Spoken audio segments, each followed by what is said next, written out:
여러분들은 지우고 싶은 순간이 있습니까? 여러분 인생에 지우고 싶은 순간이 있습니까? 요즘 흑역사란 이야기가 있더라고요. 그래서 내 인생의 흑역사, 어두운 시절의 이야기란 거죠.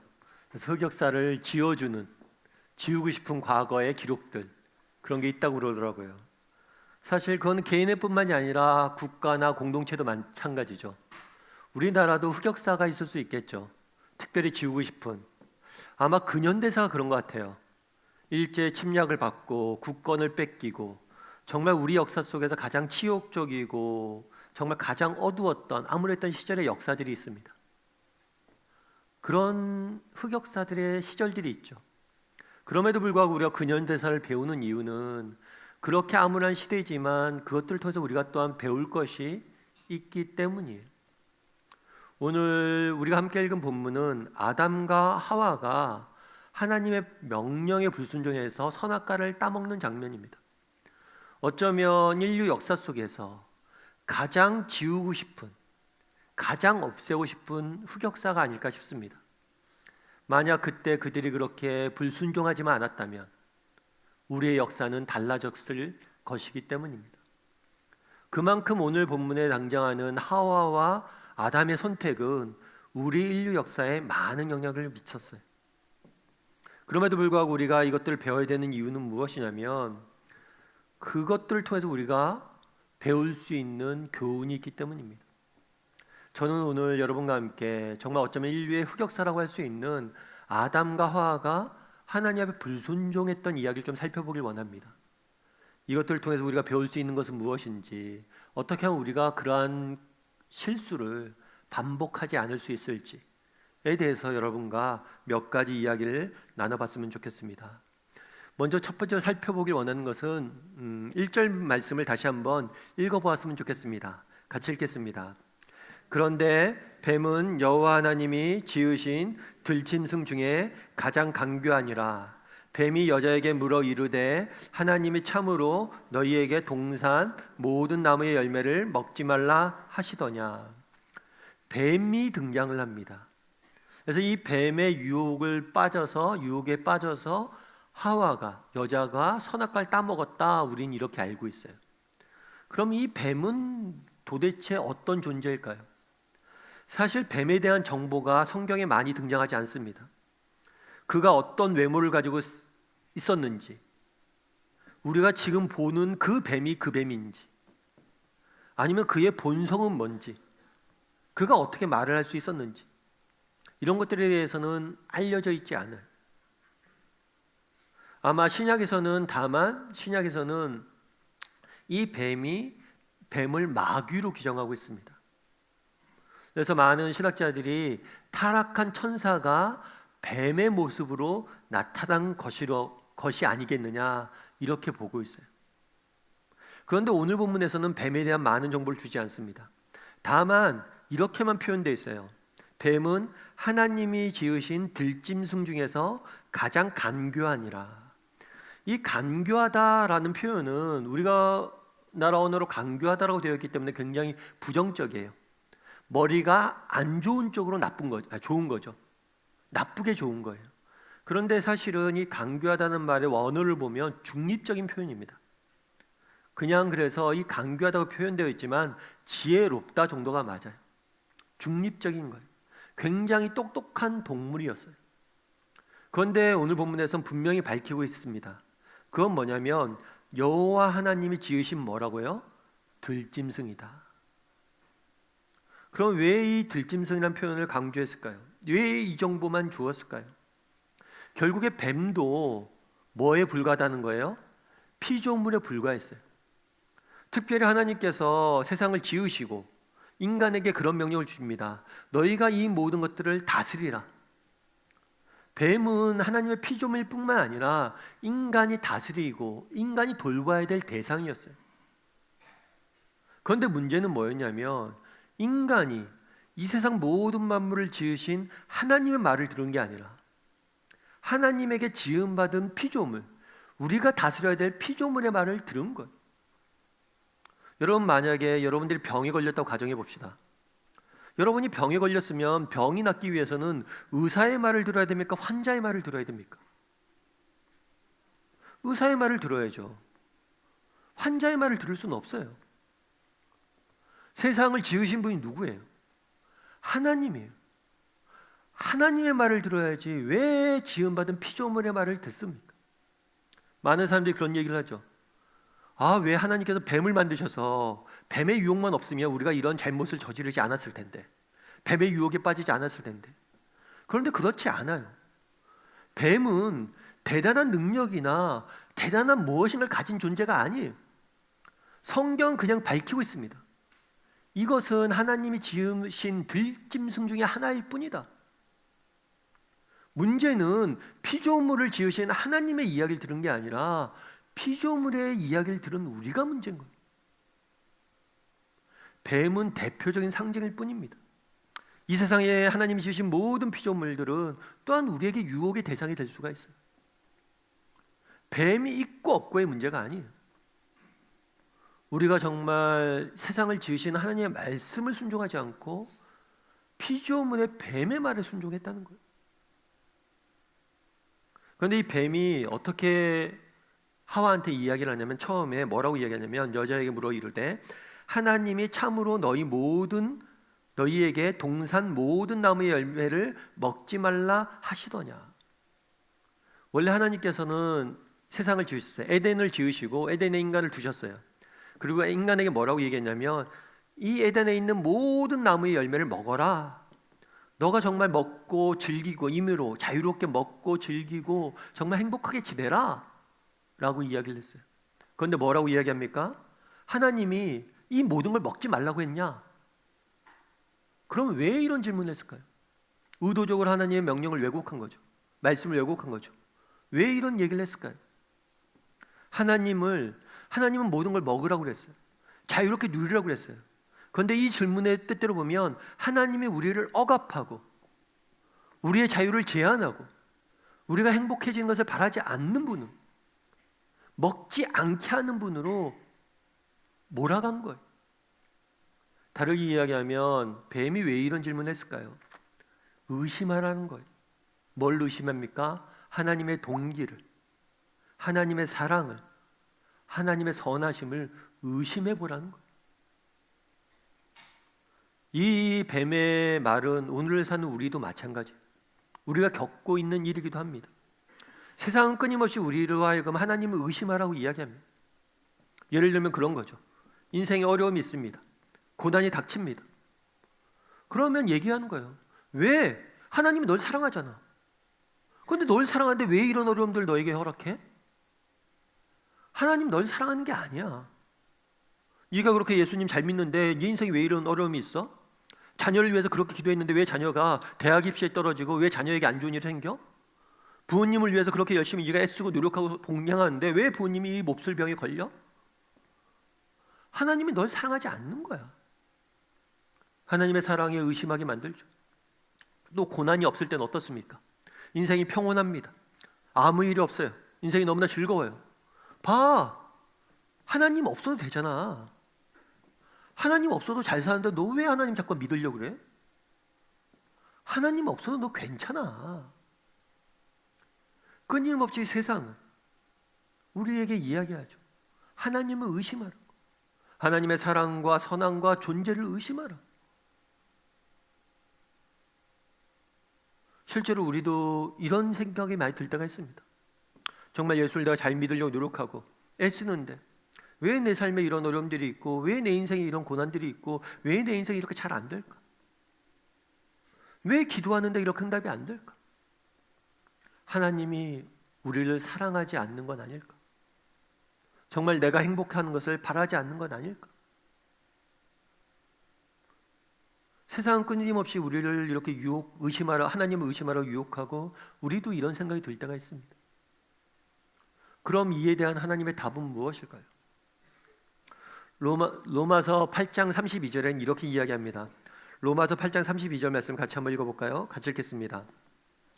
자기 아들을 아끼지 아니하시고 우리 모든 사람을 위하여 내주신 이가 어찌 그 아들과 함께 모든 것을 우리에게 주시지 아니하겠느냐. 하나님 정말 하나님이 우리를 사랑하십니까? 바울은 하나님의 사랑에 대해서 이야기하면서 이렇게 결론 짓는 거예요. 자기 아들을 아끼지 아니하시고 내어주시니 하나님이 정말 우리를 사랑합니까? 이거에 대한 대답은 무엇입니까? 내가 널 위해서, 우리를 위해서 하나밖에 없는 아들을 주었다는 것. 정말 하나밖에 없는 가장 소중한, 내 인생의 가장 귀한 것을 널 위해서 희생했다는 것. 예전에 제가 존 큐라는 영화를 본 적이 있어요. 이 존 큐라는 영화는 영화 내용은 덴젤 워싱턴이라는 배우가 주연한 영화인데, 영화 내용은 이런 겁니다. 부부가 있었어요. 두 부부가 있었는데 이 두 부부에게는 사랑하는 아들이 한 명 있었어요. 그런데 어느 날 아들이 야구를 한다고 해서 야구 구경을 갔는데 아들이 야구장에서 달리기를 하다가 넘어집니다. 갑자기 쓰러져요. 앰뷸런스가 오죠. 응급실에 옮깁니다. 응급실에 옮겨서 여러 조사를 합니다. 검사를 하죠. 검사를 했는데 아들의 심장에 문제가 있어요. 그래서 이 심장을 어떻게 해야 돼요? 이식 수술을 받지 않으면 아들이 죽을 수밖에 없어요. 그러자 이 부부가 백방을 알아봅니다. 이 심장 이식 수술을 하려면 적지 않은 수술비도 들기 때문에 수술비도 알아보고, 또 보험도 알아보고, 또 심장을 이식할 사람, 기여할 사람, 심장을 줄 사람, 뭘 알아봐요. 그런데 시간이 지납니다. 시간이 지났는데 돈도 마련되지 아니하고, 또 심장을 줄 사람도 없어요. 아들은 죽어가요. 그 모습을 보고 아버지가 도저히 죽어가는 아들의 모습을 볼 수가 없어서 의사를 감금합니다. 의사를 감금하고 의사에게 총을 들이대면서 우리 아들 수술해달라고. 어떻게 수술하냐고. 심장이 없는데. 내가 죽겠다고. 내가 죽을 테니까 내 심장을 아들에게 지금 주라고. 의사가 이야기합니다. 그건 윤리적으로 할 수 없는 일입니다. 제가 의사로서. 뿐만 아니라 당신 심장을 떼서 아들을 준다고 해도 아들이 살 확률이 그렇게 높지 않습니다. 심장이 안 맞을 수 있습니다. 윤리적으로 옳지도 않고 그렇게 수술한다고 해서 아들이 산다는 보장도 없다는 거예요. 그런데도 이 아버지는 뭐를 합니까? 아니라고, 날 죽이라고. 내가 죽을 테니까 나 죽자마자 우리 아들의 심장을 이식시켜 달라고. 이 영화는 부성에 대해서 굉장히 잘 그린 영화예요. 아들을 향한 아버지의 사랑에 대해서. 여러분, 우리라면 어떨까요? 여러분, 아들이 아픈데, 심장이 필요한데 여러분이 죽으면서 심장을 줄 수 있습니까? 쉽지 않은 선택이죠. 윤리적으로도 말이 안 되고 이 성공 확률도 없을 수도 있어요. 그런데도 죽으면서 줄 수 있습니까? 그런데 아들이라면 아버지로서 줄 수 있어요. 그런데 남이라면 어떨까요? 길을 지나가고 있는 어떤 사람이 심장이 아파서 심장이 이식이 필요한 상황입니다. 그건 내 심장을 그냥 줄 수 있습니까? 못 주죠. 그날에 뭐라고 이야기합니까? 자기 아들을 아끼지 아니하고 내어주셨다. 내 심장 같은 아들을 너희를 위해서 줬다는 거야. 그만큼 내가 너희를 사랑한다는 거야. 세상은 끊임없이 하나님의 사랑에 대해서 의심하라고 이야기합니다. 성경은 그럼 뭐라고 이야기합니까? 내가 너를 위해서 내 아들을 주었다. 바울은 뭐라고 이야기합니까? 자기 아들을 아끼지 않으시고 내어주신 이가 그 아들과 함께 모든 것을 주시지 아니하겠느냐. 아들까지 줬는데 내가 널 위해서 뭘 아끼겠냐. 바라기는 우리 다음의 식구들이 정말 세상은 끊임없이 하나님의 사랑에 대해서, 선하심에 대해서 의심하라고 유혹하지만 정말 우리를 위해서 자기 아들까지 내어주신 그 하나님의 사랑을 신뢰할 줄 아는 사람이 되었으면 좋겠습니다. 그리고 또 그 아들과 함께 모든 것을 우리에게 주실 것임을, 우리 하나님은 그런 분이심을 믿고 정말 믿음의 길을 걸어갈 줄 아는 저와 여러분이 되기를 주님의 이름으로 소원합니다. 두 번째로 살펴보길 원하는 것은 2절과 3절이에요. 2절과 3절 말씀 같이 한번 읽어봤으면 좋겠습니다. 같이 읽겠습니다. 여자가 뱀에게 말하되 동산 나무의 열매를 우리가 먹을 수 있으나 동산 중앙에 있는 나무의 열매는 하나님 말씀에 너희는 먹지도 말고 만지지도 말라 너희가 죽을까 하노라 하셨느니라. 뱀이 물어요. 야, 여자야, 하나님께서 정말 이 동산 나무 열매를 너희에게 먹지 말라고 했냐? 그 여자가 얘기해요. 아니야, 그런 말씀하지 않았어. 그러면서 하나님께서 말씀하신 그 말씀을 인용해서 답을 합니다. 그런데 여기까지는 좋아요. 하나님 말씀으로 답하는 거 좋은데 문제는 뭐냐면 하와가 여자가 하나님의 말씀을 인용하는데 제대로 인용된 게 하나도 없어요. 먼저 여자가 이야기를 합니다. 뱀에게 말하되 동산 나무의 열매는 우리가 먹을 수 있으나 하나님 말씀 뭐라고 되어 있어요? 동산에 있는 모든 나무의 열매를 임의로 먹어라. 너희가 마음껏 먹고 마음껏 누려라 이야기했는데 동산 나무의 열매는 먹을 수 있으나 모든이라는 단어도 빼버리고 임의로라는 단어도 빼버리고 하나님이 우리에게 주신 은혜를 축소시킨 거죠. 모든 것들을 마음껏 먹으라고 했는데 그 단어를 빼버립니다. 둘째, 또 뭐라고 답해요? 먹을 수 있으나 동산 중앙에 있는 나무의 열매는 하나님 말씀에 뭐 하라고요? 너희는 먹지도 말고 뭐예요? 만지지도 말라. 하나님은 먹지도 말라고만 얘기했어요. 그런데 하나님이 금지하신 것을 추가합니다. 먹지도 말고 만지지도 말라. 정말 하나님께서 우리의 자유를 억압하고 정말 우리에게 과한 명령을 하신 것처럼 추가를 해요.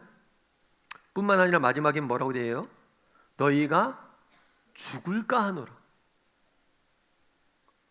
하나님은 뭐라고 얘기했어요? 반드시 죽을 것이다. 그런데 죽을까 하노라. 이미 의심을 해요. 하나님 말씀이 안 이루어질 거다. 먹어도 안 죽을 것이다. 많은 사람들이 뱀의 유혹 때문에 하와가 여자가 유혹에 빠졌다라고 이야기합니다. 하지만 그렇지 않아요. 뱀이 실제로 하나님을 부인하라고 이야기도 하기 전에 하와의 마음속에 뭐가 있었던 거예요? 하나님에 대한 의심이 이미 다 자리 잡고 있었던 거예요. 그 결과 어떻게 됐을까요? 4절 말씀 같이 한번 읽어볼까요? 같이 읽겠습니다. 뱀이 여자에게 이르되 너희가 결코 죽지 아니하리라. 죽을까 하노라 했더니만 죽지 않을 것이다 라면서 하나님의 말씀을 전면적으로 부인합니다. 그리고 이 말을 여자가 따르게 되죠. 여러분들이 나중에 다시 한번 창세기를 쭉 읽어보면 창세기에서는 1장부터 3장까지 중요한 모티브 중에 하나는 하나님의 말씀이에요. 하나님이 말씀으로 세상을 창조하십니다.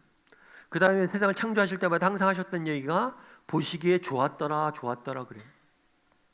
세상이 하나님의 말씀대로 창조되어지고 말씀대로 움직여질 때, 말씀에 순응할 때 모든 것이 좋았어요. 모든 것이 완벽했어요. 그런데 하와가 처음으로 3장 1절에서 하와가 하나님의 말씀대로 하지 않고 하나님의 말씀을 조금씩 의심합니다. 그리고 하나님의 말씀을 조금씩 부인해요. 그러다 결국에 하나님의 말씀을 완전히 부인하는 단계까지 이르게 됩니다. 이는 오늘을 사는 우리도 마찬가지예요. 사실 세상은 처음부터 우리에게 하나님을 부인하라고, 하나님을 외면하고 하나님을 떠나라고 이야기하지 않습니다. 조금씩 하나 두 개씩.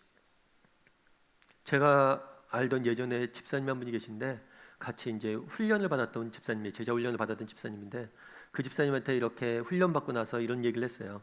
집사님 훈련 받은 다음에 뭐가 달라졌어요? 이렇게 물었더니 그 집사님이 그런 얘기를 하시더라고요. 목사님, 제가 훈련 받기 전에는 그렇게 했대요. 훈련 받기 전에는 하나님 말씀 읽으면 하나님 말씀 읽다가 이게 이해가 되고 이게 납득이 되고 이게 받아들일 것 같으면 그걸 믿었대요. 그런데 하나님 말씀을 읽다가 이해가 되지 않고 에이 이렇게 되겠어? 에이 이건 아니야. 이런 생각들은 하나님 말씀을 그냥 넘어갔대. 그런데 훈련을 받은 다음에는 때로는 지금은 정말 때로는 내가 이해되지 않고 내가 참 받아들이기 힘들지만 이것을 하나님의 말씀으로 받아들이기로 했다. 세상은 끊임없이, 사실 하와를 보십시오. 그가 하나님의 말씀을 인용하고 하나님의 말씀을 알고 있었지만 조금씩 왜곡하고 부인하고 의심하기 시작했다. 세상은 여전히 마찬가지죠. 야, 세상을 살면서 하나님 말씀대로 살면 되겠냐? 야, 하나님 말씀이 뭐 떡을 주냐, 밥을 주냐? 야, 그걸로 안 돼. 계속해서 하나님 말씀을 부인하고 의심하도록 우리를 유혹하는 거예요. 여러분, 어렸을 때 그 국어책에서 네덜란드 소년 이야기를 아마 다 읽어보셨을 거예요. 네덜란드라는 나라는 원래 국토의 27%가 해수면보다 낮습니다. 그래서 바닷물을 뚝으로 막아서 이렇게 해수면보다 물이 넘어오지 않게 해서 땅을 유지하는 거죠. 그런데 이 소년의 이야기는 그런 거죠. 어느 날 이 소년이 집에 돌아가고 있는데 뚝에 금이 가서 조금씩 물이 새는 거예요. 그래서 그거를 이제 막으려고 하는 거죠. 막다 보니까, 막고 있으니까 사람들에게 가서 알릴 수가 없어요. 뚝이 샌다고. 자기가 막고 있어야 되니까. 자기가 만약 손을 떼면 뚝이 묻어지니까. 그래서 밤새 그 뚝을 막고 있다가 죽었다는 이야기죠. 그래서 실제로 지금 네덜란드에 가면 이 소년의 동상도 있고 이 소년을 기념하는 박물관도 있대요. 그런데 사실은 이 소년의 이야기는 지어낸 이야기라고 하더라고요. 소설에서 나왔던 이야기예요. 그럼에도 불구하고 박물관을 만들고 이렇게 하는 이유는 입순직한 이야기란 거죠. 정말 나라를 지키는 큰 뚝도 작은 금에서 무너지는 거예요. 세상은 끊임없이 우리의 삶 가운데 무엇을 냅니까? 금을 내요. 하나님을 의심하게 만들고 하나님의 말씀을 신뢰하지 못하게 만들고 하나님을 부인하게 만들고. 여러분, 찬송가 가사 중에서 찬송가 399장인데 주의 약속하신 말씀 위에서라는 찬송가를 아시는 분이 있을 거예요. 그 내용 가사는 이런 게 있습니다. 2절엔 이렇게 돼 있어요. 주의 약속하신 말씀 위에서 세상 염려 내게 엄습할 때 용감하게 힘써 싸워 이기며 약속 믿고 굳게 서리라. 굳게 서리, 영원하신 말씀 위에 굳게 서리. 굳게 서리, 그 말씀 위에 굳게 서리라. 이 찬송가는 러셀 켈소 카터라는 분이 지은 찬송가예요. 이분은 어렸을 때부터 뛰어난 운동선수이자 또 공부를 잘하는 똑똑한 학생이었어요. 그런데 15살 때 하나님을 믿었어요. 그리고 하나님 앞에서 꿈을 꾸면서, 인생의 꿈과 비전을 꾸면서 군사학교 교관이 나중에 되었어요. 그래서 교육자로서 나라를 지키는 일에 전념을 했던 사람이죠. 그런데 이분이 30살 때 병을 하나 얻어요. 그 치명적인 병이었는데 어떤 병이냐면 심장병이에요. 정말 교관에게 심장병은 치명적이죠. 많은 사람들이 너희가 더 이상 교관이 되지 못할 거다. 아니, 너가 더 이상 오래 살지 못할 거다. 30대 한참 꿈 많은 젊은이가 모든 것을 잃어버린 순간이 된 거예요. 그런데 이때 이분이 하셨던 게 있어요. 그건 뭐냐면 약속의 말씀을 붙잡기로 결단한 거예요. 하나님께서 내 병을 낫게 할지 못 낫게 할지 모르겠다. 하지만 내가 약속의 말씀을 붙잡아야겠다.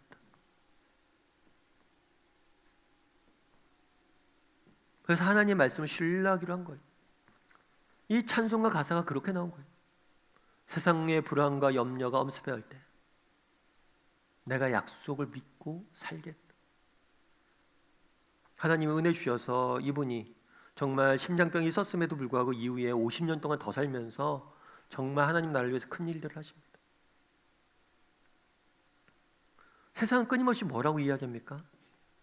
하나님의 약속을, 하나님의 말씀을 의심하라고 이야기해요.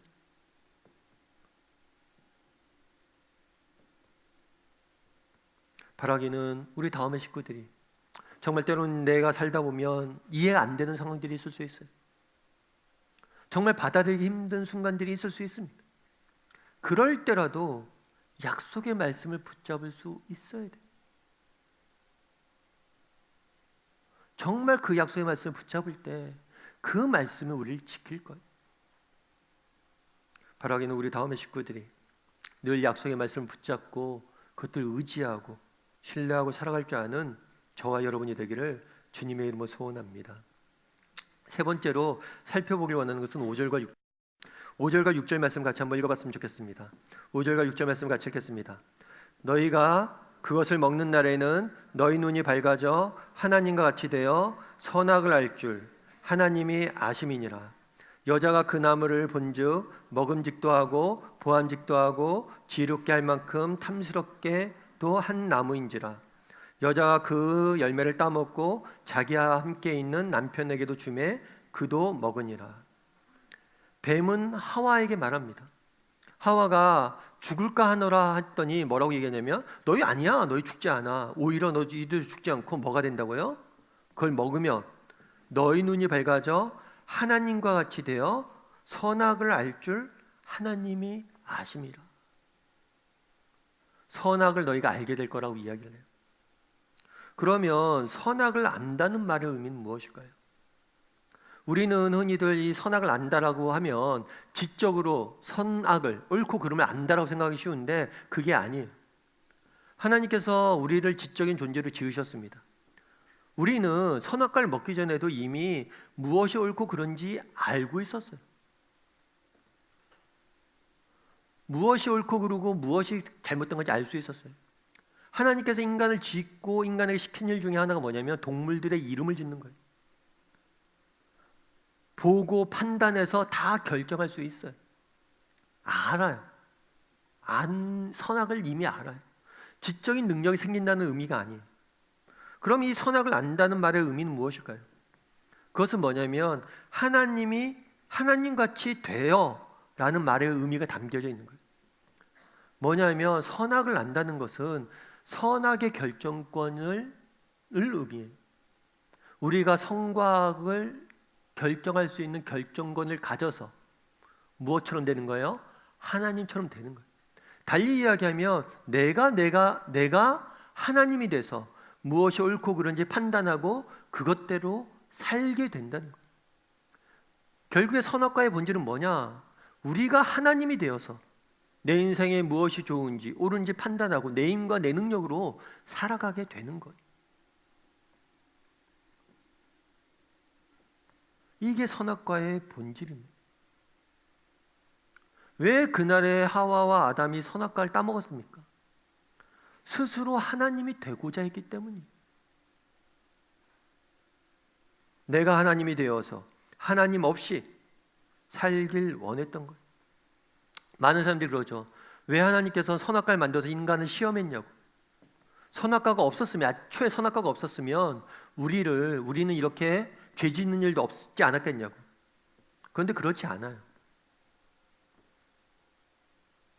여러분, 요즘 인간이 죄를 지으면 어디에 보냅니까? 감옥에 보냅니다. 왜 인간이 죄를 지으면 감옥에 보낼까요?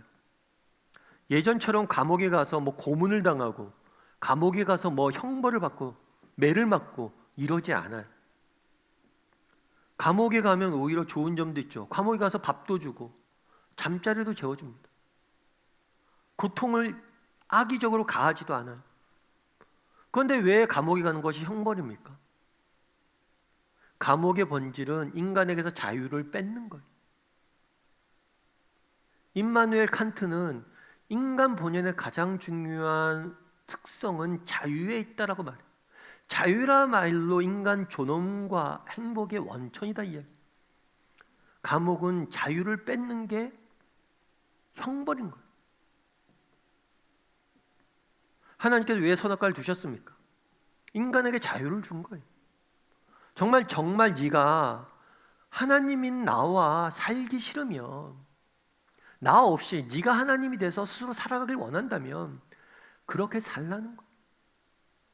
만약 하나님께서 정말 사랑이 많으시고 선하신 분인데 인간에게 억지로 하나님과 살기 싫은데 하나님과 살게 한다면, 그런 억압을 가한다면 그것은 하나님이 아니에요.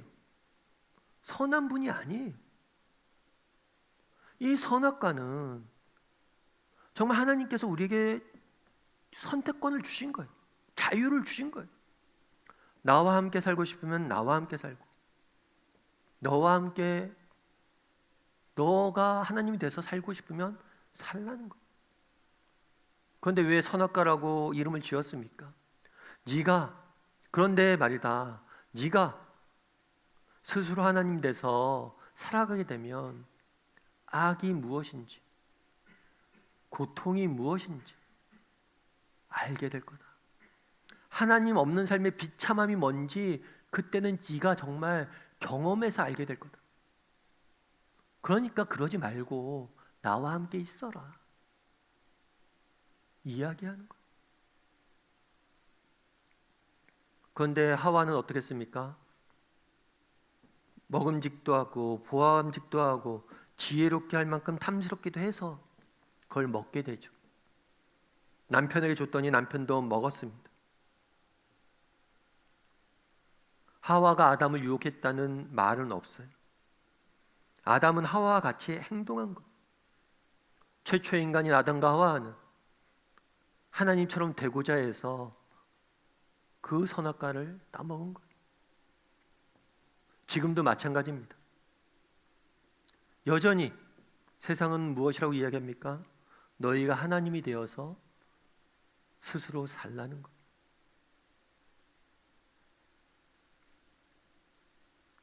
7절 말씀을 같이 한번 읽어보도록 하겠습니다. 같이 읽겠습니다. 이에 그들의 눈이 밝아져 자신들이 벗은 줄을 알고 무화과 나무 잎을 엮어 치마를 삼았더라. 벗은 줄을 알았다. 죄의식이 생긴 거예요. 그리고 하나님과 사람 사이의 관계가 파괴진 거죠. 선악과를 따먹은 결과 무엇만 남았습니까? 부끄러움만 남았어요. 아니, 정말 악과 죄와 고통이 뭔지 이제 진짜로 경험해서 알게 되는 것. 하나님이 없는 삶. 지금도 여전히 이런 의미에서 선악과가 우리 앞에 존재하고 있습니다. 정말 하나님 없는 삶. 세상 끊임없이 하나님 없는 삶을 살라고 이야기하죠. 너희가 끊임없이 하나님이 되라고 이야기합니다. 그럼 그 결과는 어땠을까요? 최근에 제가 어떤 책을 읽었는데 그 책에서 그런 얘기를 하더라고요. 무슨 얘기를 했냐면 미국의 이제 자살률, 미국에 있는 자살률이 1999년과 2019년 20년 사이를 비교한 거죠. 비교를 했는데 20년 사이에 자살률이 24%가 증가를 했어요. 엄청난 수치죠. 그러면서 그 사람은 그런 얘기를 합니다. 만약 특정 병이 이렇게 짧은 시간에 이렇게 갑작스럽게 상승하면 이 병은 전염병으로 규정을 하고 국가에서 전염병 대책을 마련했을 것이다. 그런데 어떻게 이게 전염병처럼 자살률이 이렇게 높아지자는 거예요? 그것도 가장 풍요로운 나라에서, 가장 선진하다는 나라에서. 그 사람은 이제 결론을 뭐라고 내냐면 그 이유가 외로움 때문이라는 거예요. 현대사회가 점점 개인주의가 강조되면서 혼자 마음껏 누리고 네 혼자 살라고, 네 뜻대로 네가 하고 싶은 거 다 누리며 살라고 이야기했는데 그 결과 자살률만 높아진다는 거예요. 그날에 하나님 없이 살고 싶었습니다. 정말 하나님 없이 내 뜻대로 내 마음대로 내 인생을 살고 싶었어요. 그 결과 우리에게 무엇이 남았냐는 거예요. 우리가 그런 얘기를 하죠. 자녀들에게 야, 그때가 좋은지, 그때가 제일 좋아. 야, 네가 걱정이 뭐가 있냐? 엄마 아빠가 너 먹을 거 다 해주고 좋은 환경 해주고 너 그냥 공부만 하고 먹고 놀기만 하면 되는데 뭐가? 그때가 제일 행복해. 엄마 품 안에 있는 아이, 그가 엄마 품 안에 있다고 해서 그의 자유가 훼손된 겁니까? 그가 엄마 품 안에 있어서 그가 행복을 누리지 못하는 겁니까? 아니요. 엄마 품 안에 있는 아이만큼 정말 행복하고 만족하고 기뻐하는 인생의 순간은 없어요. 하나님 품 안에 있는 인간. 우리는 정말 하나님 품 안에 있을 때 그분을 우리의 하나님으로 모시고 정말 그분에게 우리의 인생들의 문제들을 맡기고 그분을 의지하고 살아갈 때 그때가 가장 자유롭고 행복한 순간. 물론 여전히 많은 사람들이 정말 하나님 없는 삶의 비참함을 깨닫지 못하고 하나님 없이 여전히 살아가길 원하는 사람들이 있습니다. 그런 의미에서 그들은 여전히 선악과를 따먹고 있는 것. 바라기는 우리 다음의 식구들이 정말 우리 하나님 안에 있는, 하나님 품 안에 있는 삶, 그곳에 참된 기쁨과 행복과 만족이 있음을 깨닫고 정말 우리 하나님을 모시고 살아갈 줄 아는 저와 여러분이 되기를 주님의 이름으로 소원합니다.